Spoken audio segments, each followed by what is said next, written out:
Let's see Nigerian celebrities who went broke after so much wealth from football. In this article, I'll be sharing with you 9 Nigerian celebrities who went completely broke after so much wealth from football. Few years after hanging their boots, these Nigerian footballers who live classy and extravagant lifestyle have gone totally broke and bankrupt and could no longer afford to pay their bills. During their active years as footballers, they earned large sums of foreign currency in various denominations that spanned several years from Europe to Asia to North America and other well-developed countries.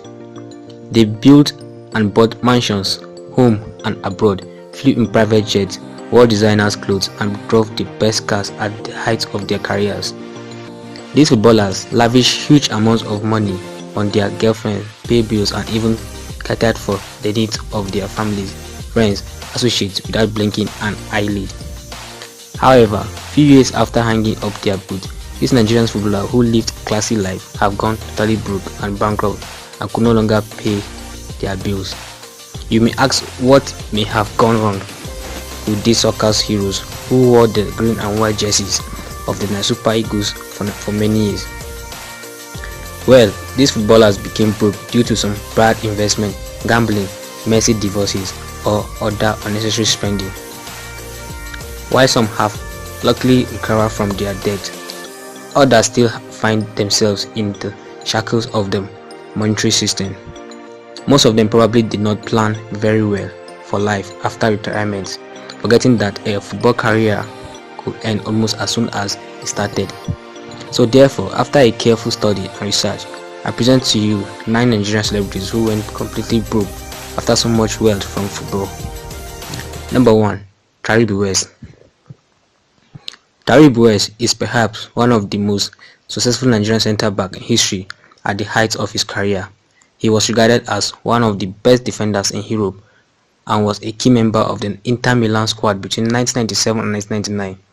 He was also part of the victorious Olympic Golden Winning Dream Team side in 1996. When Taribo West got to Auxerre in France, he was said to have told his coach to sack whoever is playing his position that he has arrived. It was that singular act of confidence that reportedly earned him the contract. Despite featuring for top side in Europe such as AC Milan and Derby County, Taribo West is said to be in financial debt waters as the millions he made during his playing days seems to have been washed away. He also made a bad investment in his marriage, but now can be seen in Lagos trying his hands in winning souls for God, a vocation he undertook towards the end of his career. The only noticeable property left for Taribo West is his huge mansion in Lagos. The number 2 on my list is Mohammed Yusuf. Mohammed Yusuf was a former Enyimba defender, enjoyed a starting 11 position in Super Eagles when the late Stephen Kesh was the head coach of the Super Eagles, and he blossomed in the fullback position. He was regarded as one of the best centre-back in Europe, Asia and North America. His last known club is Al Ahly of Sudan, and he was since 2010. However, the great defender suffered a serious injury in the 2010 African Nations Cup, and he was being said to be rehabilitating since. There are unconfirmed reports that Mohammed Yusuf is currently based in Kano, and he is very broke as he has been abandoned by the authorities. He is now living in subject poverty in the city of Kano with no one to cater for his needs. The number 3 on my list is Celestine Babayaro. Celestine Babayaro is arguably the best cultured Super Eagles left back. He was among the Super Eagles squad that won the 1996 Olympics for the country, Nigeria. Celestine Babayaro played for some of the biggest clubs in England and Belgium. At the time in his career, Celestine Babayaro was amongst the highest paid African players in the world as he earned between €25,000 and $30,000 per week at Chelsea FC of England. He however declared himself bankrupt at a court in Croydon in 2010 after being charged by creditors. The final confirmation of his insolvency was made known in 2011. The former Newcastle defender was reported to have lived an expensive lifestyle both in Nigeria and England. Stories abound on how he blew thousands of pounds in buying exotic items, and he also parted hard with women. Today, Celestine Babayaro is very broke and currently living in abject poverty.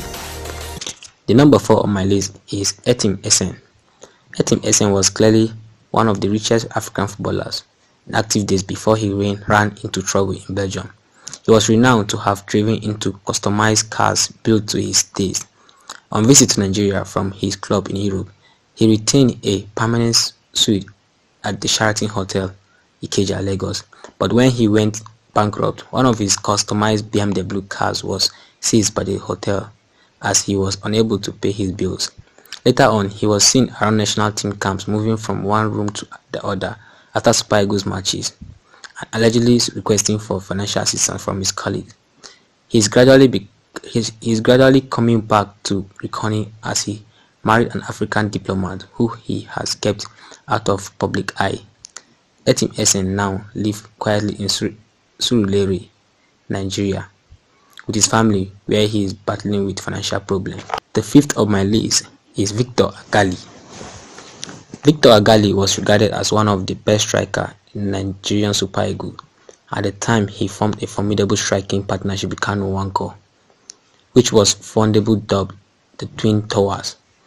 The tall and lanky forward was particularly loved by the Super Eagles fans due to his proficiency and exotic skill in goal scoring. His tall physique and his imposing stature saw him lace his boot for the top European sides such as Olympique Marseille and Rockstar. However, sources close to the player revealed that the player is not doing too well financially. Apparently, despite earning an average pay of over 25,000 euros per week, while in Germany, some failed investment and clearly lavish lifestyle has seen him scrapping financially. Victor Agali, who earned 25,000 per week in Europe, is now broke and living in abject poverty. The 6th on my list is Ifeanyi Udeze. Ifeanyi Udeze is another explosive Super Eagles left back who was a key member of the national team between 2000 and 2004 after graduating from the victorious Golden Eaglet. Sadly, fortune took a downward turn for the player as sources close to him revealed that Ifeanyi Udeze is neck down in debt after squandering the substantial fortune he gained during his playing days on high-stake gambling and other luxurious and extravagant lifestyle in Europe. Ifeanyi Udeze, who featured for AEK Athens and West Brom while active in his football career, is also said to have a particularly good preference for locally manufactured gin, and he can also seen indulging in street gambling with some undesirable elements around the neighborhood he grew up in, which is ghetto area of Ajegule, Lagos. The number 7 on my list is Chikelu Oloyinsi. Chikelu Oloyinsi is a player for the Super Eagles who achieved little with the senior national team. He, however, made a career playing football and quite a profitable one. He was part of the national under-20 side that featured in the World Cup Youth Championship in Nigeria in 1999. He also won 4 caps with the Super Eagles. He is famous for his marriage to Nollywood actress Stephanie Okereke. A marriage was that divorced and annulled by a Lagos High Court after it was discovered that he was legally married to another woman in the United States at the time he took Stephanie Okereke to the altar. However, despite featuring for clubs in Turkey, Libya, Australia and Saudi Arabia, Chikelu Oloyinsi is not doing too well financially at present. Sources claim that the defender has developed into fashion designing with a keen interest in men clothing.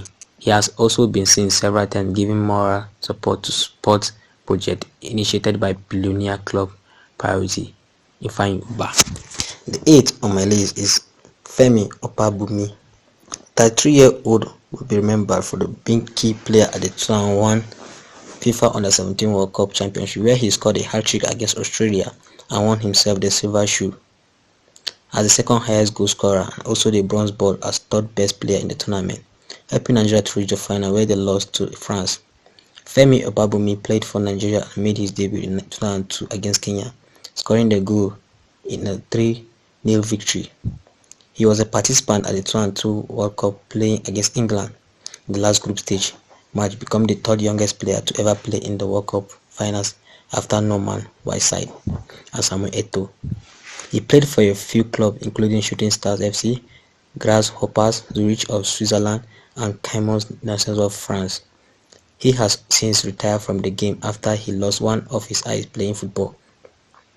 At the moment, he is based in Ibadan, where he relied on the little earnings of his wife to sustain his family. Femi Obabumi, who survived his last month in Europe through the assistance of former teammate Peter Osaze Odewengi, is now said to be on a job search. The 9 on my list is Wesin Orome. Wesin Orome, who was a former Super Eagles midfielder for 6 years, had mental disorder after being defrauded heavily by a Lagos-based pastor and some fake oil businessmen. Wesin Orome, who captained Nigeria under-17 to win the 1993 World Cup in Japan, played for RC Lens, Social Marseille and clubs in Switzerland, and Kavala FC in Greece. He made millions in the game and was declared as one of the richest players at that time. Though as a gifted player, Wesin Orome lived in the shadows of JJ Okocha in the Super Eagles and was frequently used each time JJ Okocha is out of the game due to some kind of injuries or not eligible for matches. He is presently said to have regained mental stability and has been battling to overcome financial challenges that has been befalling him since he retired from football.